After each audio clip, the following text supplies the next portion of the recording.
want to start us off with opening remarks? We're incredibly proud of the year that we had this year at Duquesne, and we're hoping that it's not over. We're hoping that we'll have a postseason bid to the NIT. We are certainly deserving of that based on our schedule and how we've played the entire season. And then when you get deeper into that, I'm incredibly proud of our team.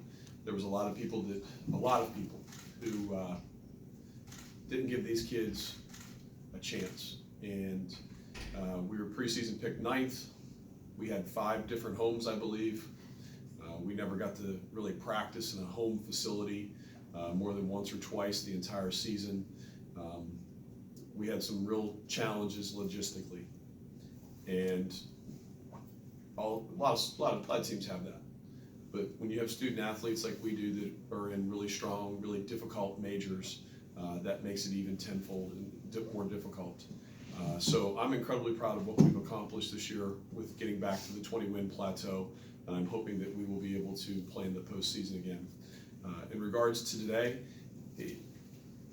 when you play a team that is going to defend the way that Fordham does, you're hoping that you make a few less mistakes than they do, and you make a few more shots. Because if that doesn't happen, then you end up on the side of the ball that we did today.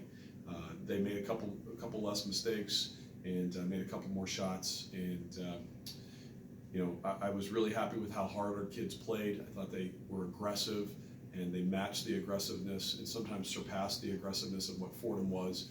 We just came up a few points short. All right, now we'll open it up to questions for the student athletes. Paige, frustrating on offense. You're a team that likes to get up and down the court. You average 70 a game, and that was taken away from you today. Kind of talk about how you had to try to adjust to limited possessions.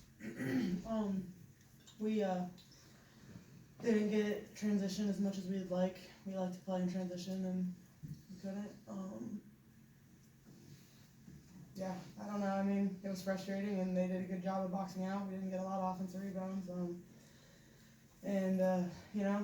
They played a good game, and we played really hard, but just didn't work out. Amanda, I saw you holding your back spasms. You looked to be in pain times out there. I was worried about you.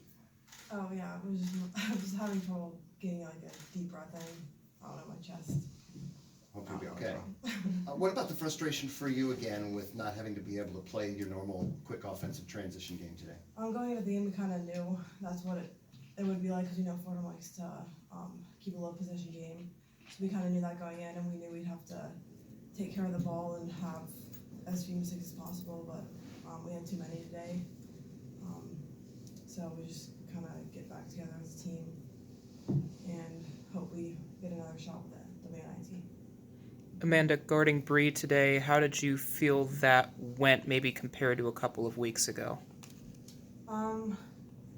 I know she's like a tough player to guard.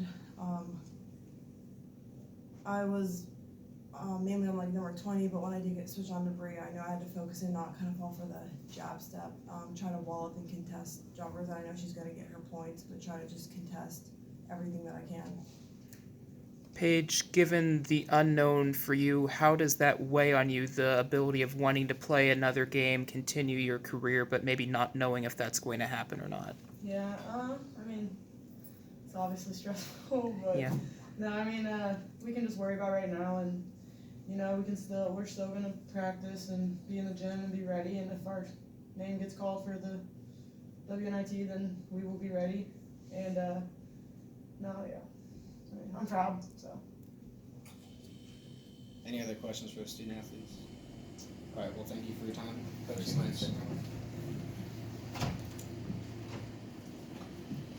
We'll go ahead and open it up for questions for Coach. Dan, how about different type of game? You're able to score a lot, get Libby open for threes the first time you play them, and today it's entirely different. Libby struggled mightily, credit their defense, but how do you try to speed up the game against a team like Fordham? It's not easy. It's not. This is a game where actually the possessions are the exact same as what they were in the first game. We had 58 shots, 59 shots in the first game, and we had 58 tonight. The big difference is that we didn't shoot 32% in the first game. We shot 50%. And, you have to be able to make some threes. and we didn't do that. They did a really nice job of guarding the three-point line. So if they're going to guard the line like that, we've got to enter it into the post more, and we had some success there. Laya and Precious were a combined 7 of 15, and that's okay. But I think we could have entered it into the post earlier and maybe had a little bit more success. But you know, how do you speed a game up like that? It's really, really tough. It's really tough, you know, because they defend the heck out of you. And they did a great job defending us, and they made it a very physical game early where we were not allowed to get position on the block. They would disrupt our path to the block, and we really struggled with that, and we needed to correct that earlier, and we didn't do that. And then we didn't correct earlier as coaches, feeding the post early. Instead of just running our action to completion, just feeding the post and allowing Laya or Precious to go to work earlier in the shot clock. You know, and so, you know, that's what happens. You know, when a team guards you that strong and you miss shots early, you end up with a 48 when we score a 47-point game. Dan, when you talk about pace, how much is it not necessarily being aware of the pace, but making sure that they stay level-headed and they kind of just take what they get and take maybe what they give you and just kind of balance that? You know, we had a situation where we felt like we were trying to attack the basket and be more aggressive offensively. We came into halftime. Fordham was, you know, really aggressive, good defensive team, and they had only committed 4 fouls. So we wanted to really take it at them and try to get to the free throw line, and we did that. The kids listened, fantastic. They executed that in the third quarter especially. But at the end of the day, you can't just attack trying to get a foul. You have to attack trying to get a bucket. And we didn't come up with those buckets, and you know, we didn't get to the free throw line nearly enough. And that has nothing to do with the officials. That has everything to do with us. You know, and it has a lot to do with Fordham. Credit Fordham. They guarded their butts off. They did a great job. Week plus, with your fate being unknown, regardless of how it ends, do you view this season as a success today, and why not by your standards? Well, it's easily a success. And a lot of people have heard me say this. We graduated 5,000 points last year. 5,000 points. Name another Division I team in America, men's or women, that graduated 5,000 points. And then you get to October, and Hallie Bovell, who would have been our starting 4 player and our best defender, goes down with an ACL. A month later, about 4 or 5 games in, our 6th man, Annie Pierre Sampson, goes down with an ACL. And then the players who are playing today are playing in different roles and have different responsibilities than they've had in the previous year, in previous years plus. So we've had to adapt to new roles, and the kids have done a great job with it. I mean, I couldn't be more proud.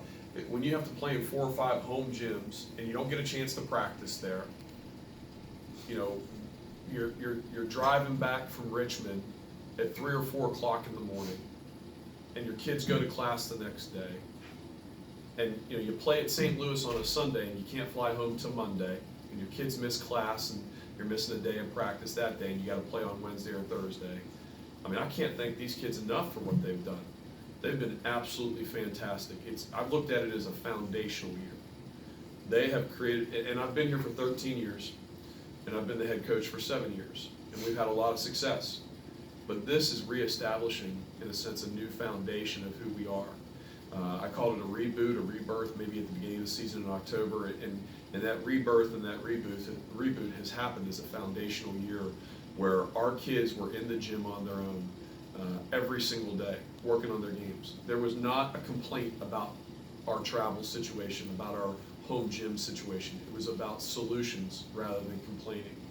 And so I'm incredibly proud of this group. And I said it in the locker room. I said, I've been involved in Division I women's basketball for about 24 years, 7 years as the head coach, and this is probably my favorite team I've ever coached. They are an incredible group of young women who are great student athletes, and they're great people. I love them to death, every single one of them. And I hope that we get another opportunity to play again.